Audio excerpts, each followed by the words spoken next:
It's now about to go carry 10-story building. How many story people about to go now? About to be mad. And I can about to go. And I about to get. Chidiki. No, check on the car about to go. It's more than 10-story building now. Okay, even now the car now carry 10-story building. Hi. Check good. Length here now carry 10-story building. Jesus. Na ana m ebe akwa. Ana m ebere Nigeria akwa. Ele mgbe a ga-apụga nnọọ tọgọ na Nigeria. Nke a bụ 51 gịnị nwunye nke a biko?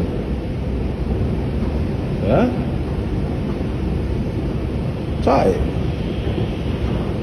Eluigwe dịkwa n'ụwa.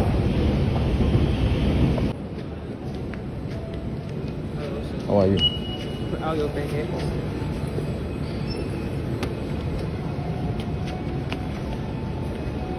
How are you?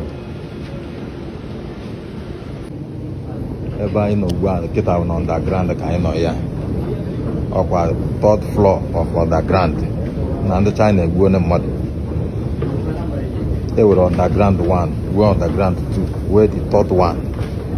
Oh, China underground na train station ka anyị nọ ya. Train anyị chọrọ ije ka anyị train ewere city ebe anyị na-aga. Ọkwa ịfụ ka map si wee dịcha everywhere. Ịpụta icheki ebe ị na-aga. Icheki ka ebe ị na-aga na map. Ị mara train ka ihe jeje banye. Nigeria ka nọkwa na last word o. Echekwa m n'ime a na ka a na-asị na ọkụ mmụọ dị. Aka na-abakwa ọkụmfụrụ ya. Aka na-abakwa aka na-agbadakwa. Here now today is closer. Then if you come here now, you enter here again. Then it is longer. That's just to the fourth underground. Underground. Oh.